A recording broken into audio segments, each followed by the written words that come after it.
Kusuzangbula, and warmest greetings to all.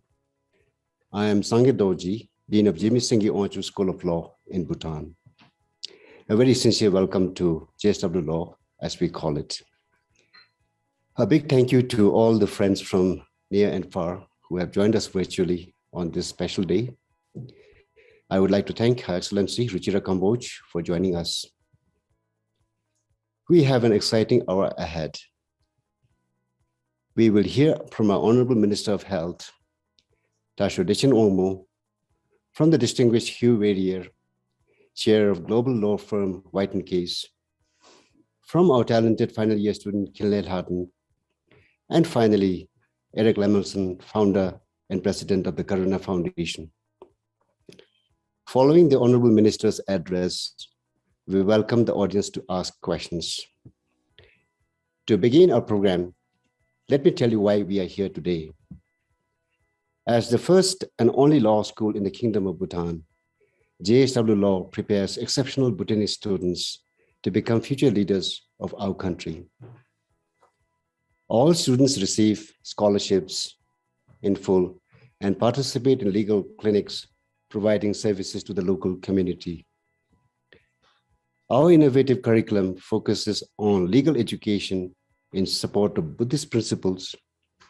This includes gender equality, sustainable development, environmental protection, and democratic institutions.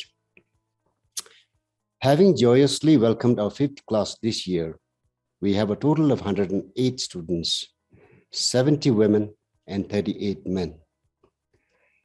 But it has been a challenging year. In response to the ongoing pandemic, we have had to cut or defer our programs and expenses to support the national efforts in COVID-19 response, which you will hear about in a moment. Looking towards 2022, we are preparing with enthusiasm for an exciting move to our new campus. Our Honorable President, Princess Sonam Dechen Wangchuk, has also challenged us to explore how JSW Law might most productively play a role in response to climate change, one of the most urgent problems in the world today. To strengthen our operations and accomplish these objectives, we announced today the JSW Law Sustainability Fund. We set with determined optimism an ambitious goal to raise a total of USD 500,000 by June 2022. This will enable JSW Law work and innovate moving forward, including support for the new campus, law school operations, student activities, and our technology infrastructure. And now, please watch this short video on JSW Law's response to COVID-19. Unfortunately, as we wake up this morning, we're at over 6,000 confirmed cases. Record number of single-day deaths. This is a real viral threat. People are required to wear masks. We needed to quarantine There's people. over 50 million people in lockdown. We do not have a detailed understanding of infectiousness. We do not know where and when the next global pandemic will occur, but we do know that it will take a terrible toll.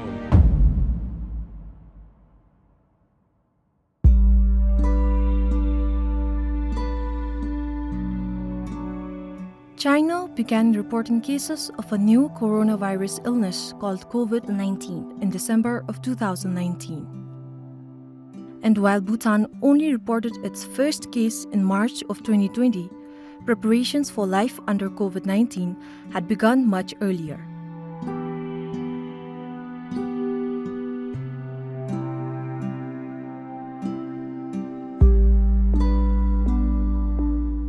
This is Sangit Dorji, the Dean of Jigme Singye Wangchuk School of Law. When they heard the news of the pandemic in China, they started preparations to make the law school more responsive. COVID-19 pandemic really caused a lot of issues for everybody else, and law school was definitely not an exception to this. We had to really cancel our face-to-face classes and close the school for time being, and then quickly switching over to online teaching and learning was a big challenge. And internet connectivity in the villages were also an issue which caused a lot of stress for the students.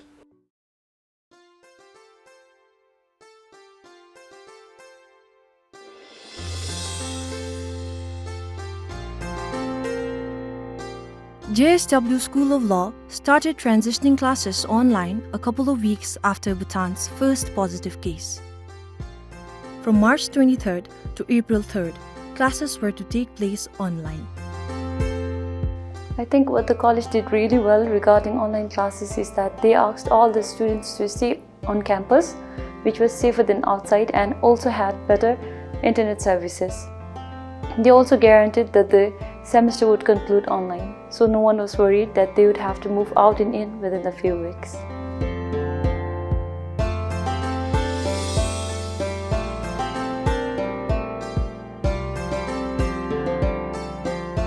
On 28th March 2020, I had to issue an order to close the college and work from home. And immediately all the meetings and work also shifted online, and staff had to immediately get used to working online from then on.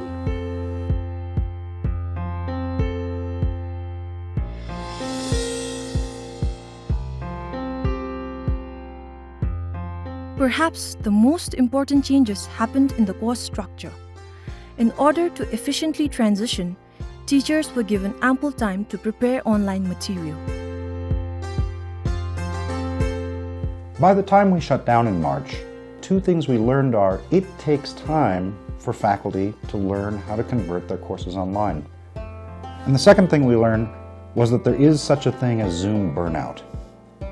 And so we decided to take a month off to give our faculty focused training on how to teach online. And once we did reopen classes, we slowed the semester down so that students weren't spending 16 or 20 hours a week on a Zoom classroom. Instead, they were spending half that time. So the semester ended up taking until September, but we were able to avoid the perils of Zoom burnout.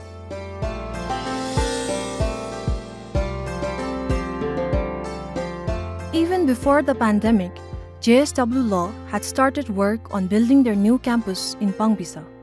COVID-19 in Bhutan hit hardest the construction sector, and JSW's construction was also heavily impacted. As a response to the COVID-19, we developed the COVID-19 policy, and aligning with the government's instructions, we also strictly enforced all the COVID-19 related precautionary measures at site. When it comes to the raw materials, we did face challenges, especially importing the materials from India and other countries. But as we had adequate raw materials already inside the campus, somehow we were able to keep the work continuing.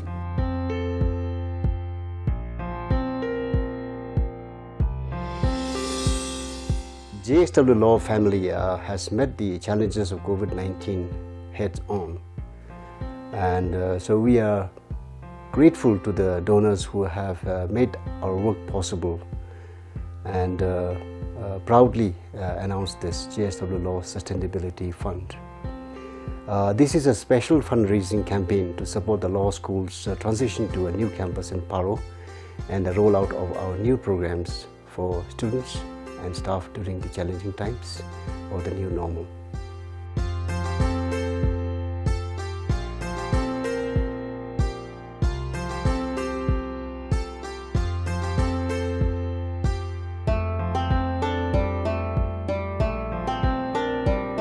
Thank you and Kadichela.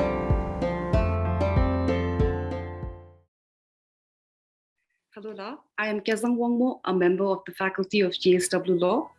It is my great pleasure to introduce our keynote speaker, Her Excellency Lempo Dasho Dichin Wangmo, Minister of Health for Bhutan. The only female minister in the current cabinet of Bhutan, Her Excellency took charge of the Ministry of Health on 7th November 2018. She brought to her current role extensive experience as a public health international consultant, advancing global health issues. On 17 December 2020, in recognition of her outstanding service to the nation, she was conferred the Red Scarf, one of the highest honors that a Bhutanese civilian can receive by His Majesty the King. Her Excellency is a passionate public health advocate and social worker at heart. She is currently the president of the 74th World Health Assembly, WHA, by member states of the WHO's Southeast Asia region, the first time a Bhutanese has held this position since the country became a member of the WHO in 1982. We are indeed fortunate to have Her Excellency in charge as Bhutan has faced COVID-19. Following Her Excellency's speech, we will have 10 minutes or so for questions from the audience. So please do leave your questions in the chat box and we will try to get them answered as much as the time permits. Your Excellency, please go ahead, La. Good morning, good evening, good afternoon, all the people who are distinguished participants who are joining us virtually. First and foremost, I would like to thank the Dean, the faculty of JSW for having me here for this very important milestone in moving the Sustainability Fund forward. It's also a very special day for Bhutan. It is the birth anniversary, the 66th birth anniversary of His Majesty the 4th Drugyalpo. And I joined the nation and the JSW family in wishing His Majesty a very happy birthday. And more importantly, I would also like to express on behalf of the government our gratitude to Her Royal Highness Aji Sonam Dichan Wangchuk for her unwavering leadership in bringing the institution up. I was just thinking about what I should be talking about, and I realized I want to focus on two things. One is, given that it's a very special day today, I would like to look back and see what were some of the key factors that has actually taken us where we are today. I would not say a success story. I think that is yet to be seen, but rather I think we have managed to avert a major public health crisis in Bhutan. And then the second part of the presentation would be basically looking forward. What do we see? As the Dean mentioned, how do we groom the future leaders of Bhutan? And where are the potential opportunities for taking aspiration of His Majesty the King in terms of taking Bhutan to the 21st century. So with that context, let me begin by what is currently available in terms of data for Bhutan. So till date, we have around 2,623 confirmed cases since our first case that was detected on the dreadful night of March 5th. Of which we, as of now, have 60 active cases in isolation. And so far, with blessing and the guidance of His Majesty, we only have 3 mortality cases. So with that in the background, I would like to focus on 2 things. One is solidarity, and the other one is the science. I remember very clearly the night of the 5th when we had our first confirmed case of an American tourist who came to visit Bhutan and was detected COVID positive.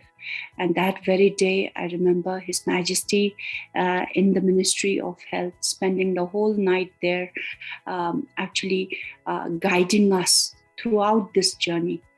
It was a moment of crisis for Bhutan. We have, as a nation, never faced this level of crisis. And with many unknown, there were a lot of more questions than the answers. But I think with His Majesty there gave us a lot of assurance that it's okay, we will get through it. So of course, on that very night, we managed to contact trace around 300 plus people, have them quarantined. So with the morning sun, we had taken all the necessary action that needs to be taken. And on the 6th morning, upon the command of His Majesty, the Prime Minister addressed the nation and informed the nation that this is what we are going through. Of course, there was a lot of fear, anxiety, as you have seen in the earlier video, where we had the streets were empty, but yet there were a lot of confidence in the governance, and that I think comes from leadership of His Majesty there, being in the forefront of this crisis. His Majesty all along assured us that it is going to be okay.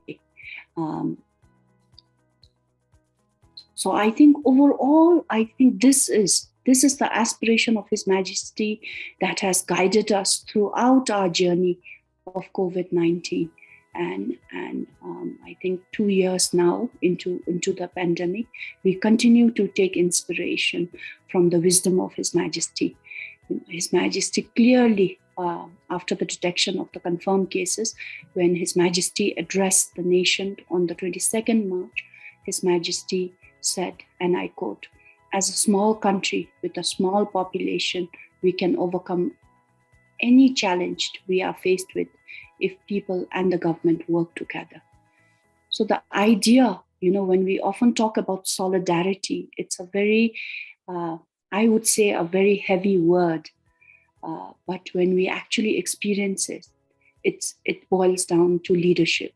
And leadership, not just of any leadership, but the leadership of the heart, the leadership, the benevolent leadership. And it was His Majesty who was there as a pinnacle that everybody looked up to. So that set the context. And all along, we realized we are a small nation of 700,000. So there was no way that we could accept a mortality of 100. 100 people dying in our country would have been a disaster. And that would have been a real psychological and physical disaster for us. So this is where we took cue and said, as a small nation, I think we took this opportunity to work together. So when we actually held our first meeting, I think there was no opposition, no government, no sectors. Every sector, they came together. We had villagers coming in and, contributing and asking us what they can do. We have private sector, we have institution, as you have seen, JSW in its own capacity of saying, how do we continue the education of our children? How do we work in this new environment? So I think that wisdom and aspiration of His Majesty, I think, pulled all of us together to work together as one machine towards one goal of averting a major public health crisis in the country.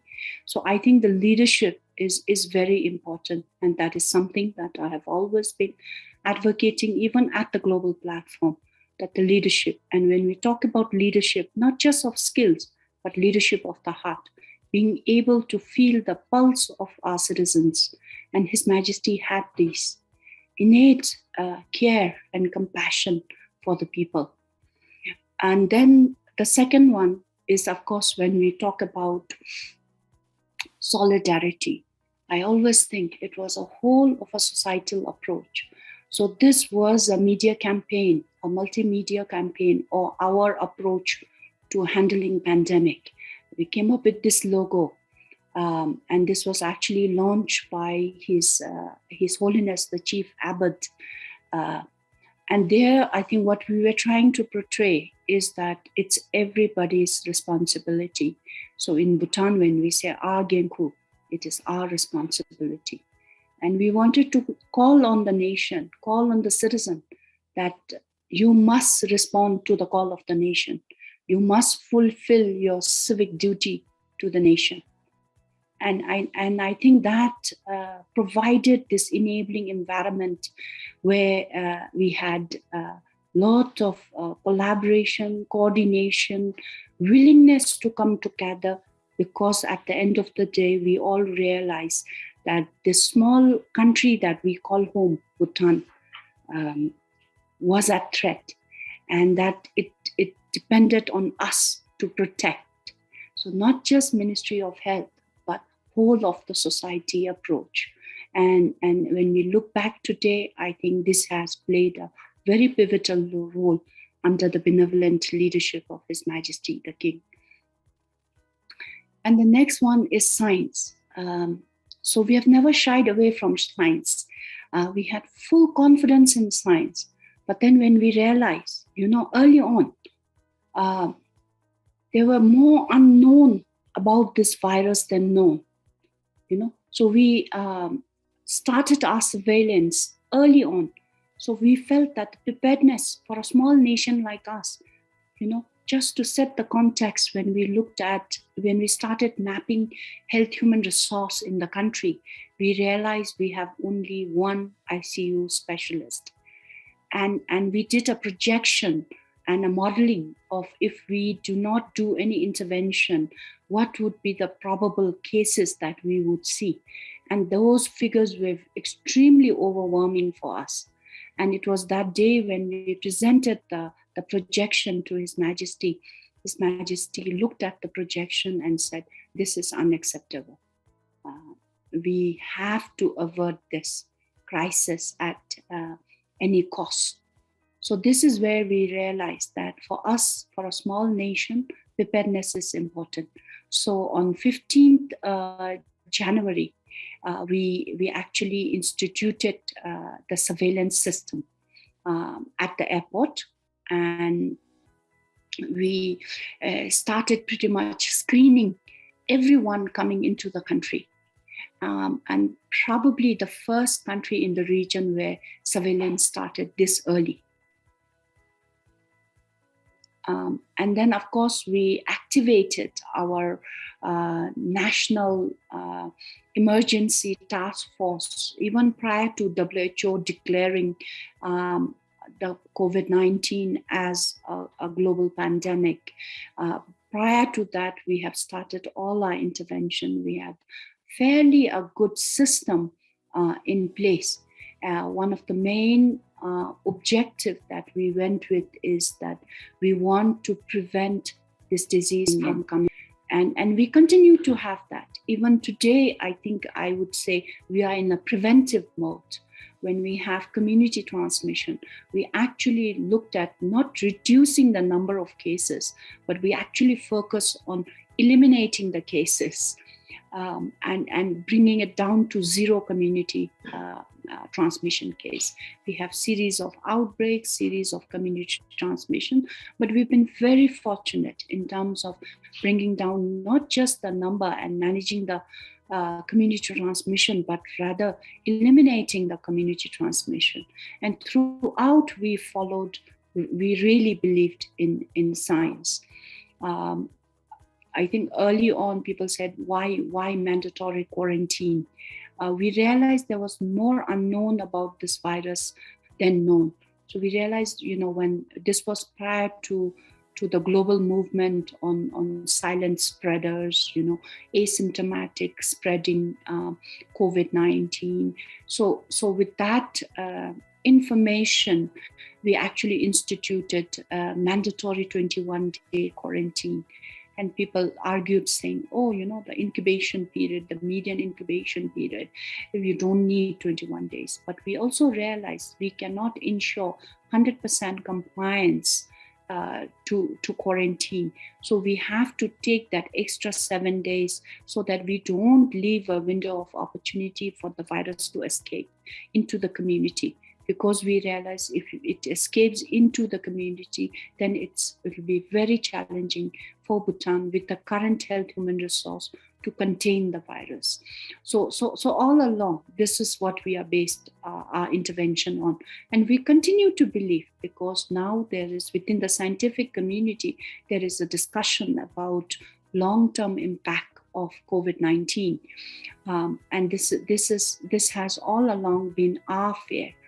For a small population, if we let the community transmission happen as it is, then what will the future of Bhutan look like?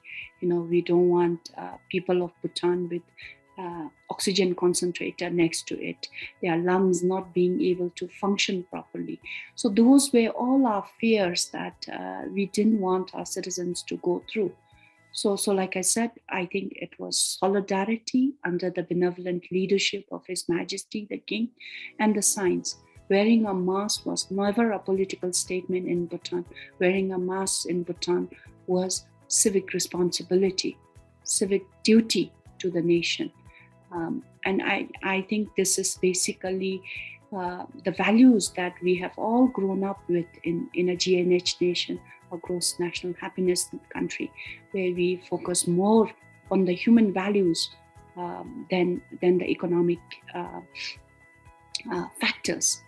And unlike many countries, of course, we as a government had to make a decision between life and livelihood. But we have always chose life, because livelihood, I know, even probably Bhutan is among very few countries where early on, upon the command of His Majesty activated the KIDU system, where most affected by the pandemic were taken care. Their livelihoods were taken care. So there was a lot of comfort in knowing that not just your physical health, but your economic well-being is also taken care by His Majesty the King. So now when we think about looking forward, I want to start by the vaccination campaign that we launched, and a very strategically planned vaccination plan, I must say. And I would also like to take a moment to thank Government of India for taking, being with us throughout this journey and helping us, especially with our first dose of vaccine that we were able to roll out nationwide. And what we have achieved today is building upon that contribution of Government of India. So our heartiest appreciation to Government of India and all our friends around the world.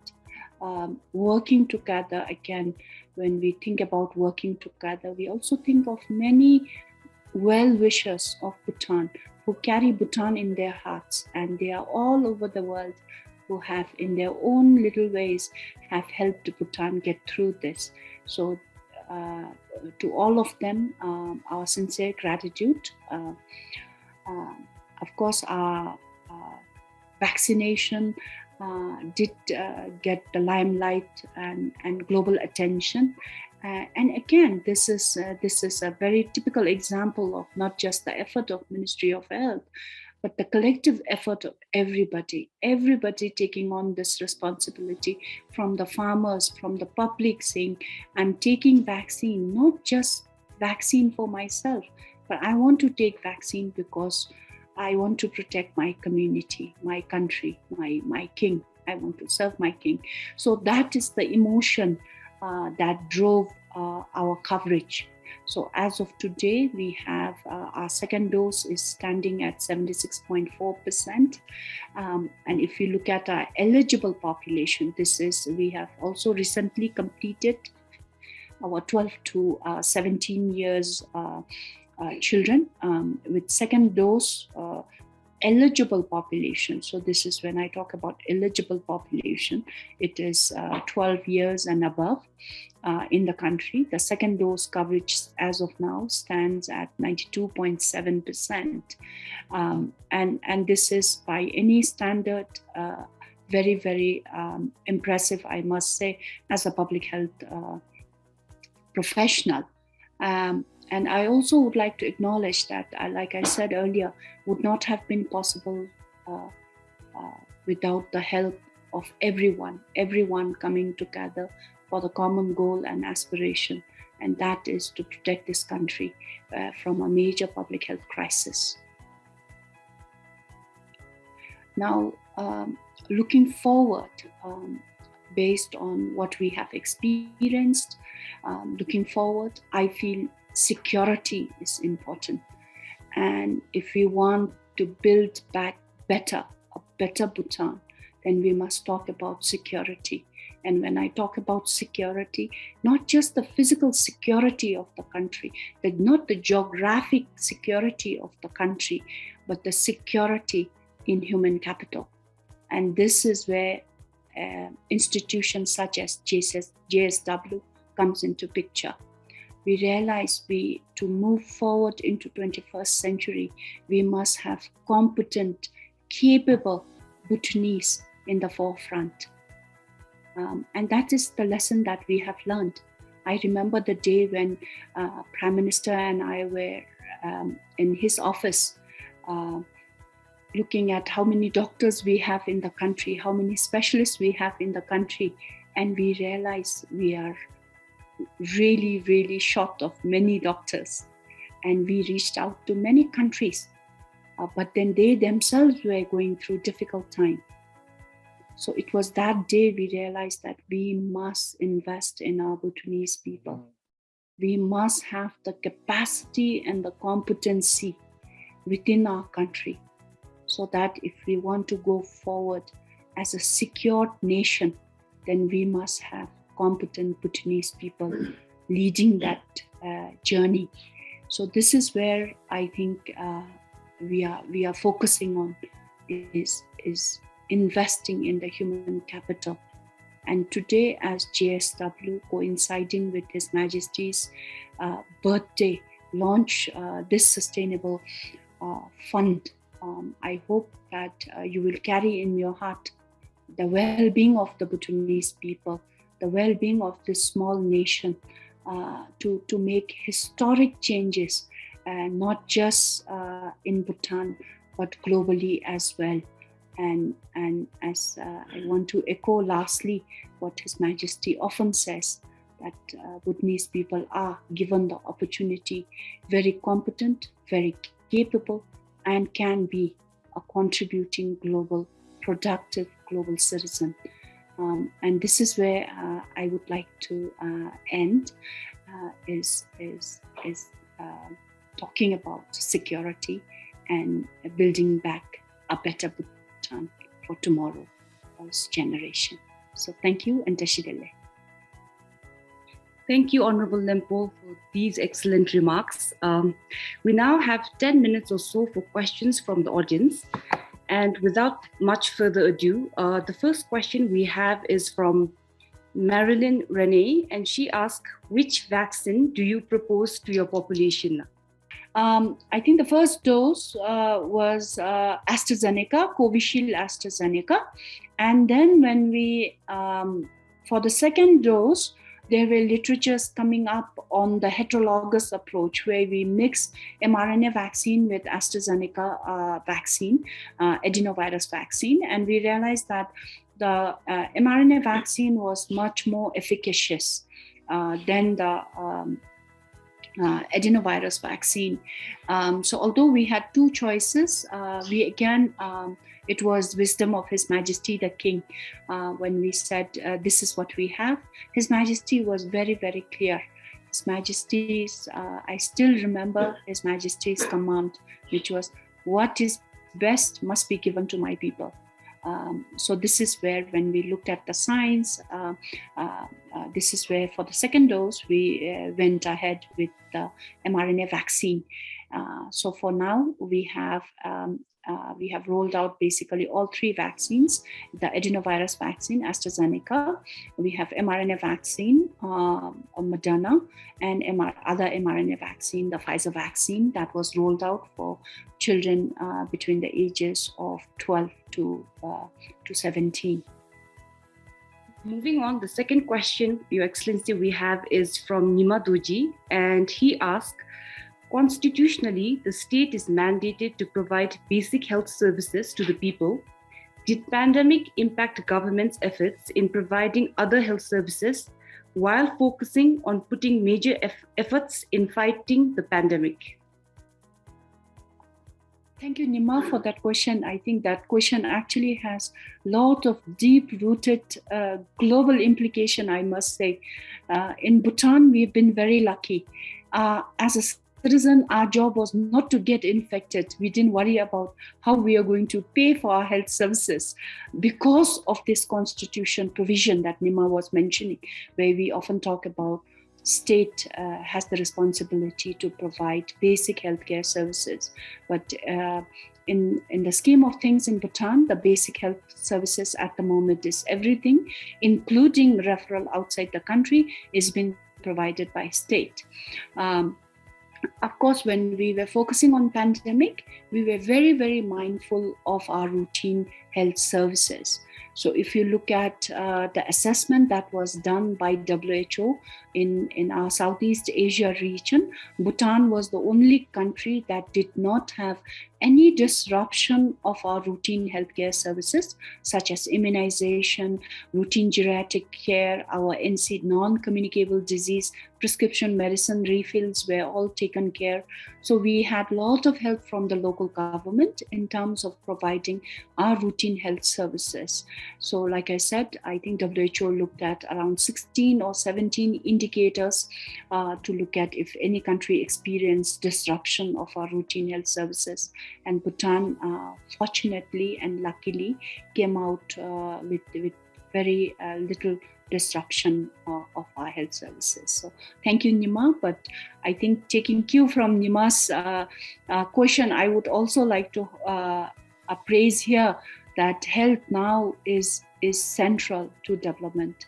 Without having accessible and affordable healthcare services, a nation cannot go forward. And we must look at access to health services as a basic human rights globally as well. That is something that I have been advocating on the global platform. Given the time limit, we can only take one last question. And the last question we have is from Chawang Lamo. And she asked, what will happen with my personal information used during contact tracing?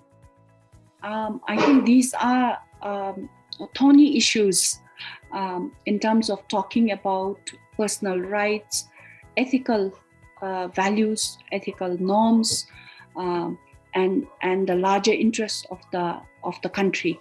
For the contact tracing information that is collected by the Ministry of Health, of course, you know very well, confidentiality as protected by the Penal Code provision as well is held very strongly by Ministry of Health.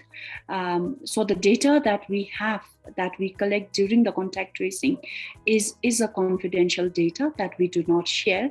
And you must have seen that in our media as well. We never specify this is the contact or this is the individual. It just provides a generic information. But more importantly, like I said, this is a issue that needs further discussion among the law colleagues as well. So how can we streamline this?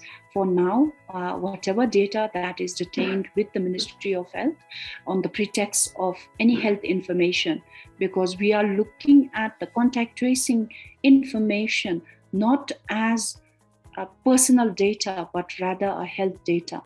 And when we talk about health data, that is protected by law, and it remains with Ministry of Health, and we do not share that information with anybody else. Thank you. Thank you, Your Honorable Lembo, for your excellent leadership during these difficult times. We are most grateful. There are many people and organizations to thank for getting JSW Law to this important point in its development. The governments of Bhutan, India, and Austria have provided funds to operate the school, acquire the land for our permanent campus, and set up our legal clinics. The Karuna Foundation is making possible the first green library in all of Bhutan at our permanent campus. The Ford Foundation has funded a groundbreaking legal needs assessment throughout the country. The Asia Foundation is supporting the production of legal textbooks. A variety of local Bhutanese funders Most recently, example, SD Bhutan Ferrosilicon Company, a construction company, and some JSW Law staff provide legal support to our students, But there's one person I must thank in particular, a remarkable individual in the history of JSW Law. Without his help, our law school simply would not exist. More than 10 years ago, Hugh Verrier, chair of global law firm White & Case LLP, met with His Majesty, the King of Bhutan, to ask how he could help the country. And the king said, help us start our own law school. Since that time, Hugh has been our champion, providing essential advice, guidance, and support, both personally and through White & Case. As the chair of the White & Case, Hugh directs the firm's strategy and operations around the world. He has been with White & Case for 38 years and chair of the firm since 2007. A New York qualified lawyer, Hugh spent most of his career with White & Case in Indonesia, Turkey, and Russia, where his practice was focused on the development of natural resources. Hugh, please accept our deepest and most sincere thanks for your outstanding support of JSW Law. We are eager now to hear your thoughts and perspective. Over to you, Hugh. Thank you, Dean Sangay, for that very kind introduction. You are an extraordinary dean and a great credit to the law school. Thank you also for your calm and wise words, Excellency Dasho Dechin Wangmo. I am one of those well-wishers of Bhutan who carries Bhutan in my heart, as I'm sure so many on this call are as well. With great respect, I also acknowledge the presence here today of Chief Justice Chogil Dago Regzin, His Excellency Ambassador Getsi Penjor, Honorable Kezang Chuchi Dorji, Honorable Kinley Namge, and Dasho Kaizang Wangji, as well as professors, students, and friends of JSW School of Law from around the world. Good morning to all of you from New York. Now, we at White & Case and me personally began on this journey because we heard the summons of His Majesty the King, who called for the creation of Bhutanese lawyers to support a transition to democracy and the rule of law. And we felt that we were in a special position to help. And that is what we have tried to do at every step of the way on a journey that has lasted more than a dozen years so far. We have been inspired on that journey by the leadership of Her Royal Highness Sonam Denam Wangchuk, without whose guidance we could not have played the role that we have played, and who has made that journey so gratifying to us. And I do wish to recognize the special support and friendship of Ambassador Penjor. We believe now more than ever in the mission of JSW Law, to its mission to promote gender equity, sustainable development, environmental protection, and democratic institutions, as well as creating a more just, inclusive, and sustainable society. As His Majesty put it so clearly on his recent visit to the law school, how will it be possible for Bhutan to create sustainable business contracts, protect Bhutan's intellectual property, advance technological innovation, and preserve the country's cultural heritage without a team of talented leaders who know the law in the public and private sectors? Our commitment to JSW Law is a commitment to Bhutan and its future. And an investment in JSW Law, as we see it, is an investment in that future. And that is why I'm proud to announce today that I have personally joined with Eric Lemelson, president of the Karuna Foundation, and another great friend of the law school, to provide a grant of $40,000 to the JSW Law Sustainability Fund. We call this a challenge grant because Eric and I will match dollar for dollar every gift of the fund up to $40,000. And by providing this challenge, we hope to kickstart other giving to the fund. I'm doing this, and I'm sure I speak for Eric here as well, because we're inspired by the journey that Bhutan is on. We're inspired by what JSW Law has accomplished so far. With these exceptionally talented students from all over Bhutan, 2/3 of them women, many from rural backgrounds, all with full scholarships. 3 groundbreaking legal clinics in the areas of human dignity, entrepreneurship, and alternative dispute resolution, as well as research, conferences, and publications by outstanding faculty members. And we're also inspired by JSW's plans for the future. For example, its move to a new green campus in Paro, the expansion of faculty research and conferences, student externships beginning next year, and improvement of technology infrastructure to support, among other things, online learning and events. I am especially delighted to see the law school's focus on climate change, recognizing that Bhutan is the only negative carbon country in the world. Now, we know that private funds are needed to keep moving forward and strengthen the leadership role of JSW Law. I happen to believe that Bhutan, not only the law school, has so much to offer the world, and this sustainability fund will help the country do just that. So please do join us on this very special journey. Thank you, and Tashi Dalek. Kusuzangpola, my name is Kinilhadin Gelson, currently in my 5th and final year of law school. It is an honor to meet the friends of JSW Law, and thank you very much for being with us today. As students, we get to hear from our elders and read from our history textbooks about the various pandemics, epidemics, and flus. We never imagined that we would actually get to experience a pandemic in this day and age, but COVID-19 caught us. From repeated lockdowns to online learning, to eating breakfast during our Zoom classes, students at Jigme Singh Yawangchu School of Law faced a year different than any other. During the first lockdown, March 6, 2020, the students were instructed to stay back on campus, and we continued the first few weeks of our spring semester online. This was convenient for us, especially because we had Wi-Fi to get through the Zoom classes without losing connectivity. After 3 weeks of planning and preparing, we left for our respective homes. The students faced difficulty at this stage since we were scattered all over the country and internet connection was not a friend. However, the law school and our professors ensured that the course materials were adapted to the current situation. The frequency and duration of our Zoom classes were not too long. Online materials were uploaded to Google Classroom, and our professors were very understanding of our situations back at home.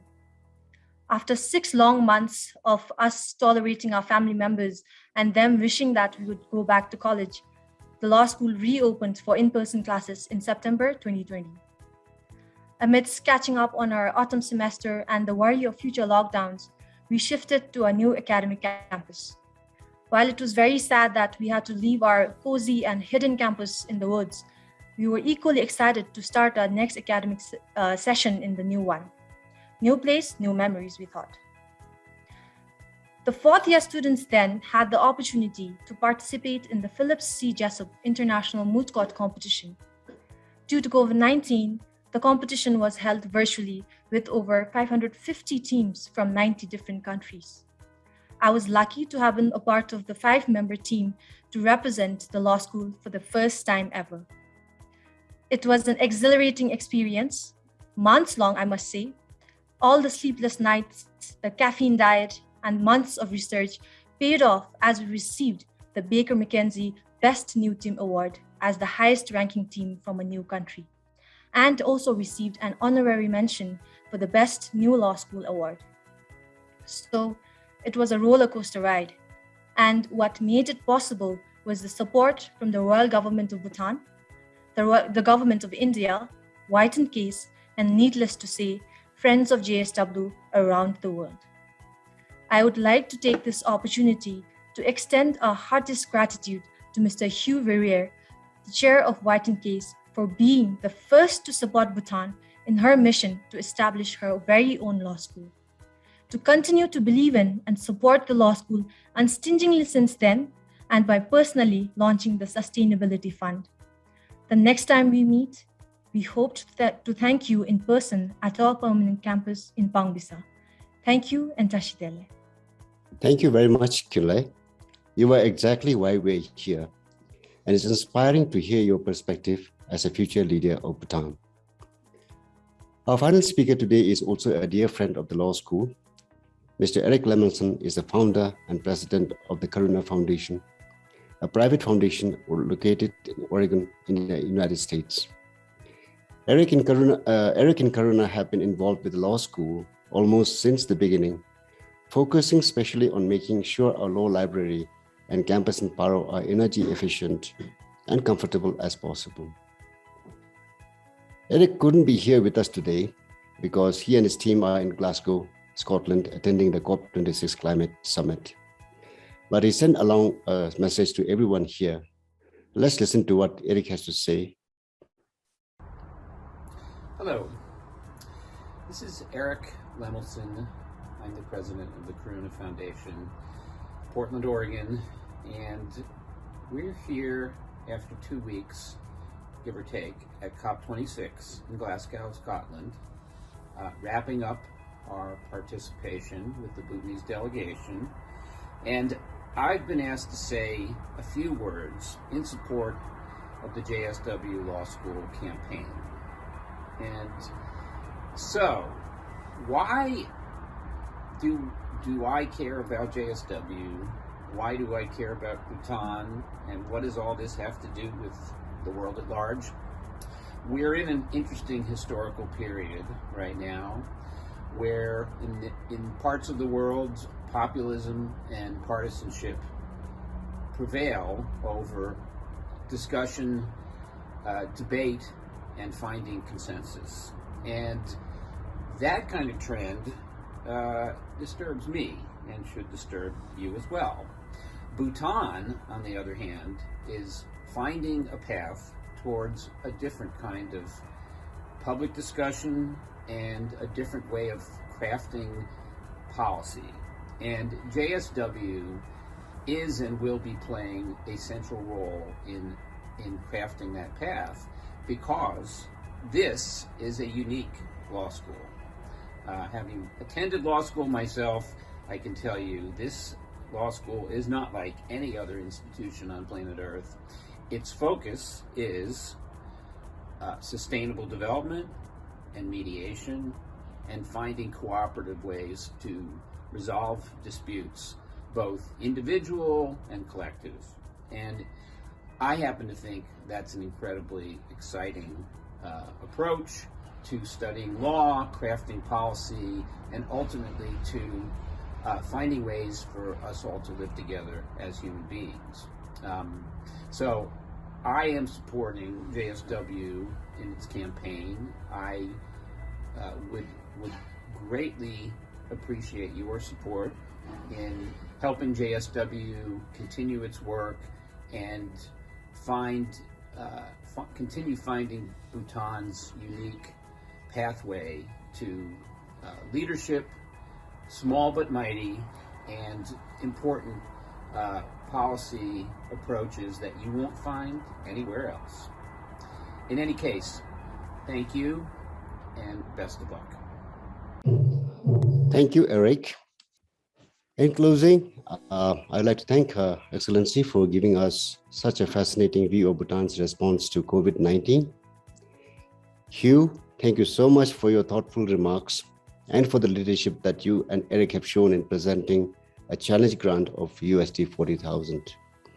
This is such a positive way to start our Sustainability Fund. To continue this momentum and the conversation, I am pleased to announce today the JSW Law Sustainability Webinar Series.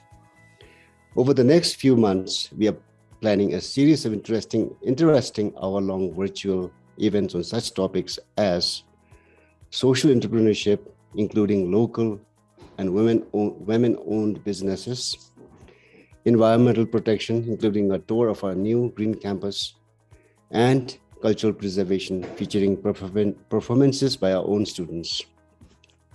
Thanks to all for joining us today. As Hugh said, please join our efforts and support the JSW Law Sustainability Fund. And please stay tuned for our future events. Karinche.